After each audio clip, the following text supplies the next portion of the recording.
ओम नमो भगवते वासुदेवाय। दोस्तों, पिछले महात्म्य में हमने जाना कि किस तरह भगवान श्री हरि विष्णु जी नरसिंह अवतार लेकर के हिरण्यकश्यप का वध कर देते हैं और वो अत्यंत क्रोधित हो जाते हैं। उनका क्रोध शांत नहीं हो रहा था। सभी देवताओं ने एक एक करके उनकी स्तुति करी। माँ लक्ष्मी ने भी उनकी स्तुति की, लेकिन उनका क्रोध तो शांत ही नहीं हो रहा था।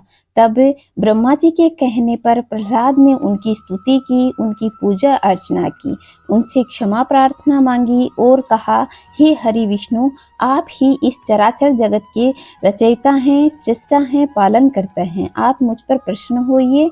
तब भगवान श्री हरि विष्णु नरसिंह अवतार में प्रहलाद जी पर प्रसन्न होते हैं और उन्हें वरदान मांगने को कहते हैं। आइए अब आगे के महात्म्य में जानेंगे कि प्रहलाद जी उनसे कौन सा वरदान मांगते हैं और साथ ही साथ भगवान हरि विष्णु उन्हें क्या उपदेश देते हैं। तो आपने अगर चैनल को सब्सक्राइब नहीं किया है तो चैनल को सब्सक्राइब करके पास के बेल आइकन को दबाएं और साथ ही कमेंट में जय श्री नारायण अवश्य लिखिएगा। आइए दोस्तों, प्रारंभ करते हैं श्रीमद् भागवत का ये पावन महात्म्य। नारायण जी कहते हैं, प्रहलाद जी ने बालक होने पर भी यही समझा कि वरदान मांगना प्रेम भक्ति का विघ्न है, इसलिए कुछ मुस्कुराते हुए वे भगवान से बोले। प्रहलाद जी ने कहा, प्रभु, मैं जन्म से ही विषय भोगों में आसक्त हूँ। अब मुझे इन वरों के द्वारा आप लुभाइए नहीं। मैं उन भोगों के संग से डरकर उनके द्वारा होने वाली तीव्र वेदना का अनुभव कर उनसे छूटने की अभिलाषा से ही आपकी शरण में आया हूँ। भगवान, मुझ में भक्ति के लक्षण हैं या नहीं, यह जानने के लिए आपने अपने भक्त को वरदान मांगने के लिए प्रेरित किया है। ये विषय भोग हृदय की गांठ को और भी मजबूत करने वाले और बार बार जन्म मृत्यु के चक्कर में डालने वाले हैं। जगत गुरु, परीक्षा के सिवा ऐसा कहने का और कोई कारण नहीं दिखता, क्योंकि आप परम दयालु हैं। आप अपने भक्तों को भोगों में फंसाने वाले वर कैसे दे सकते हैं? आपसे जो सेवक अपनी कामना पूर्ण कराना चाहता है वह सेवक नहीं, वह तो लेन देन करने वाला नीरा बनिया है। जो स्वामी से अपनी कामनाओं की पूर्ति चाहता है वह सेवक नहीं, और जो सेवक से सेवा करवाने के लिए उसका स्वामी बनने के लिए उनकी मनोकामना पूर्ण करता है वह स्वामी नहीं। मैं आपका निष्काम सेवक हूँ और आप मेरे निरपेक्ष स्वामी हैं। जैसे राजा और उसके सेवक का प्रयोजनवश स्वामी और सेवक का संबंध रहता है, वैसा तो मेरा और आपका संबंध है नहीं। मेरे वरदान शिरोमणि स्वामी, यदि आप मुझे मोह मांगा वर देना चाहते हैं तो यह वर दीजिए कि मेरे हृदय में कभी किसी कामना का बीज अंकुरित न हो। हृदय में किसी भी कामना के उदय होते ही इंद्रिय, मन, प्राण, देह, धर्म, धैर्य, बुद्धि, लज्जा, श्री, तेज, स्मृति और सत्य, ये सब के सब नष्ट हो जाते हैं। कमल नयन, जिस समय मनुष्य अपने मन में रहने वाली कामनाओं का परित्याग कर देता है, उसी समय वह भगवत स्वरूप को प्राप्त कर लेता है। भगवान, आपको नमस्कार है। आप सबके हृदय में विराजमान उदार शिरोमणि स्वयं पर ब्रह्म परमात्मा हैं। अद्भुत नरसिंह रूपधारी श्री हरि के चरणों में मैं बारंबार प्रणाम करता हूँ। श्री नरसिंह भगवान ने कहा, प्रहलाद, तुम्हारे जैसे मेरे एकांत प्रेमी इस लोक तथा परलोक की किसी भी वस्तु के लिए कोई कामना नहीं रखने वाला, फिर अधिक नहीं केवल एक मनवंतर मेरी प्रसन्नता के लिए तुम इस लोक के दैत्याधिपतियों के समस्त भोगों को स्वीकार कर लो।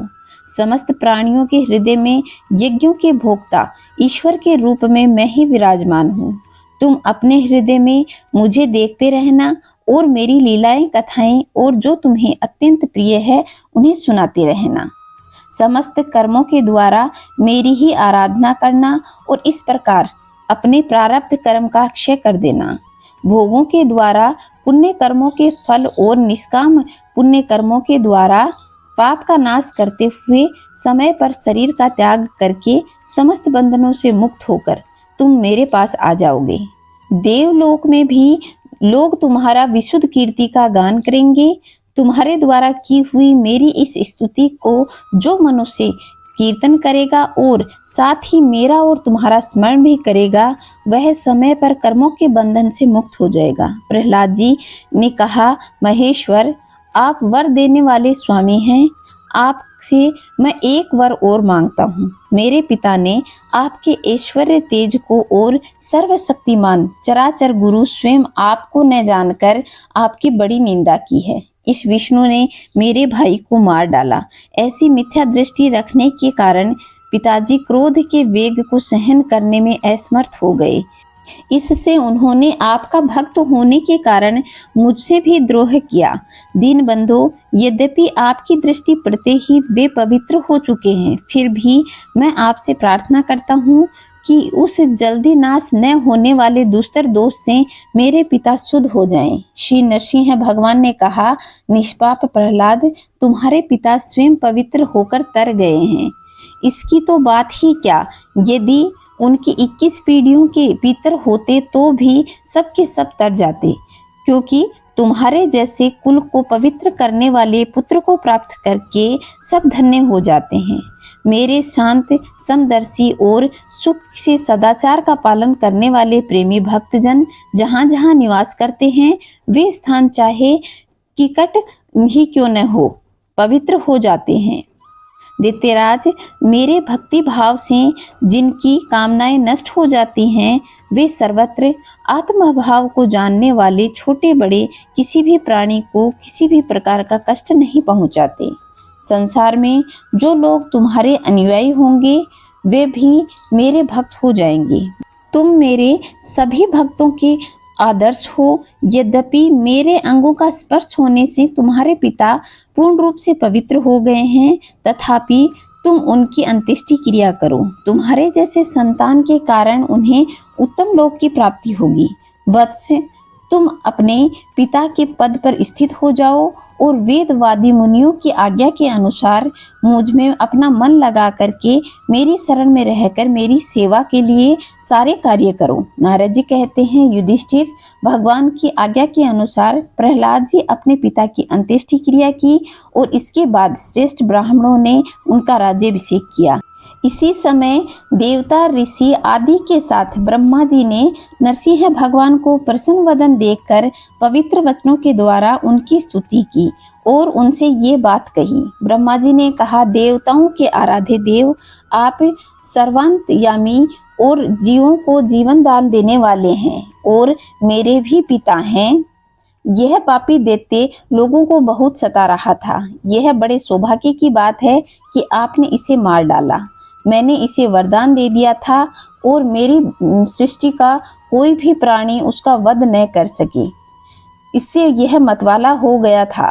तपस्या, योग और बल के कारण उच्छृंखल होकर इसने वेद विधियों का उच्छेद कर दिया था। यह भी बड़े सौभाग्य की बात है कि इसके पुत्र परम भागवत सुहृदय नन्हे से शिशु प्रहलाद को आपने मृत्यु के मुख से छुड़ा दिया, तथा यह भी बड़े आनंद और मंगल की बात है कि वह अब आपकी शरण में है। भगवान आपके इस नरसिंह रूप का ध्यान जो कोई एकाग्र मन से करेगा, उसे आप प्रसन्न होकर के सभी भयों से बचा लेंगे। यहाँ तक कि मारने की इच्छा से आई हुई मृत्यु भी उनका कुछ न बिगाड़ सकेगी। श्री नरसिंह भगवान बोले, ब्रह्मा जी, आप दैत्यों को ऐसा वर न दिया करें। जो स्वभाव से ही क्रूर हैं, उनको दिया हुआ वर तो वैसा ही हुआ जैसे सांप को दूध पिलाना है। नारद जी कहते हैं, युधिष्ठिर, नरसिंह भगवान इतना कहकर और ब्रह्मा जी द्वारा की हुई पूजा को स्वीकार करके वहीं अंतर्धान हो गए, समस्त प्राणियों के द्वारा अदृश्य हो गए। इसके बाद प्रहलाद जी ने भक्त वत्सल रूप ब्रह्मा, शंकर और प्रजापति तथा देवताओं की पूजा करके माथा टेक कर उन्हें प्रणाम किया। तब शुक्राचार्य आदि मुनियों के साथ ब्रह्मा जी ने भी प्रहलाद जी को समस्त दानव और दैत्यों का अधिपति बना दिया। फिर ब्रह्मादि देवताओं ने प्रहलाद का अभिनंदन किया और उन्हें शुभाशीर्वाद दिया। प्रहलाद जी ने भी यथा योग्य उनका सत्कार किया और वे लोग अपने अपने लोक को चले गए। युधिष्ठिर इस प्रकार भगवान के वे पार्षद जय और विजय दिति के पुत्र देते हुए और वे भगवान से वैर भाव रखते थे। उनके हृदय में रहने वाले भगवान ने उनका उद्धार करने के लिए उन्हें मार डाला। ऋषियों के शाप के कारण उनकी मुक्ति नहीं हुई और वे फिर से कुंभकर्ण और रावण के रूप में राक्षस हुए। उस समय भगवान श्री राम के पराक्रम से उनका अंत हुआ। युद्ध में भगवान राम के बाणों से उनका कलेजा फट गया और वहीं पड़े पड़े पूर्व जन्म की भांति भगवान का स्मरण करते हुए उन्होंने शरीर को छोड़ दिया। वे भी अब इस युग में शिशुपाल और दंतवक्त्र के रूप में पैदा हुए। भगवान के प्रति वैर भाव होने के कारण तुम्हारे सामने ही वे उनमें समा गए।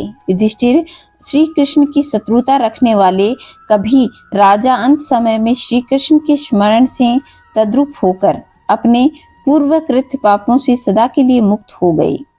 जैसे भृंगी के द्वारा पकड़ा हुआ कीड़ा भय के कारण उसका ही स्वरूप प्राप्त कर लेता है, जिस प्रकार भगवान से प्यार करने वाले भक्त अपनी भेदभाव रहित अनन्य भक्ति के द्वारा भागवत रूप को प्राप्त कर लेते हैं, वैसे ही शिशुपाल और नरपति भी भगवान के वैर भाव जनित अनन्य चिंतन से भगवान के साम्य रूप को प्राप्त कर लिया था।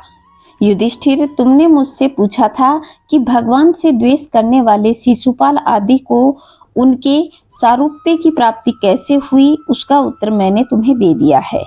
ब्रह्मण्य देव परमात्मा श्री कृष्ण का यह परम पवित्र अवतार चरित्र, जिसमें हिरण्याक्ष और हिरण्याकश्यपु इन दोनों दैत्यों का वध किया गया, उनका वर्णन किया गया है। इस प्रसंग में भगवान के परम भक्त प्रहलाद का चरित्र भक्ति, ज्ञान, वैराग्य एवं संसार की सृष्टि स्थिति, प्रलय के स्वामी श्री हरि की यथार्थ स्वरूप तथा उनके दिव्य गुण और लीलाओं का वर्णन है। इस आख्यान में देवता और दैत्य की पदों के कालक्रम में जो भी महान परिवर्तन होता है उनका भी निरूपण किया गया है, जिसके द्वारा भगवान की प्राप्ति होती है। जो मनुष्य भगवान के पराक्रम से पूर्ण इस पवित्र आख्यान को सुनता है, कीर्तन करता है, वह कर्म बंधन से मुक्त हो जाता है। जो मनुष्य परम पुरुष परमात्मा और यह नरसिंह लीला सेनापतियों सहित हिरण्याकश्यपु का वध और संत शिरोमणि प्रहलाद जी का पावन प्रभाव एकाग्र मन से पढ़ता है और सुनता है, वह भगवान के अभय पद वैकुंठ को प्राप्त हो जाता है। युधिष्ठिर, इस मनुष्य लोक में तुम लोगों के भाग्य अत्यंत प्रशंसनीय हैं, क्योंकि तुम्हारे घर में साक्षात पर ब्रह्म परमात्मा मनुष्य का रूप धारण करके गुप्त रूप से निवास करते हैं। इससे सारे संसार को पवित्र करने वाले ऋषि मुनि बार बार उनका दर्शन करने के लिए चारों ओर तुम्हारे पास आया करते हैं। बड़े बड़े महापुरुष निरंतर जिनको ढूंढते रहते हैं, जो माया के लेस से रहित परम शांत परमानंद भानु स्वरूप पर ब्रह्म परमात्मा हैं, वे ही तुम्हारे प्रिय हितैषी, ममेरे भाई, पूज्य, आज्ञाकारी, गुरु और स्वयं आत्म श्री कृष्ण हैं।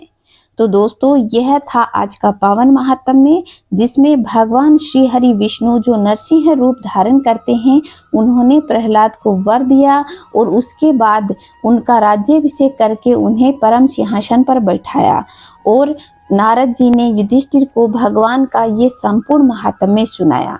जो मनुष्य इस महात्म्य को सुनता है, पढ़ता है और लोगों तक पहुंचाता है, उनको भगवान हमेशा प्रसन्न रखते हैं, उनके घर में धन धान्य बढ़ाते हैं और अपना आशीर्वाद बनाए रखते हैं। इस संसार को भोगने के बाद वैकुंठ को प्राप्त होता है। तो दोस्तों, वीडियो को लाइक करें और लोगों तक शेयर करें, ताकि हमारे सनातन का ज्ञान सनातनी लोगों के घर घर पहुंच सके। कमेंट में जय श्री नारायण अवश्य लिखिएगा, क्योंकि भगवान का नाम हम किसी भी तरीके से लेना जरूर चाहिए। इसीलिए आपसे प्रार्थना करती हूँ कि कमेंट में जय श्री नारायण अवश्य लिखिएगा। खुश रहें, मस्त रहें, चारों तरफ स्वच्छता बनाए रखें। जय श्री नारायण दोस्तों।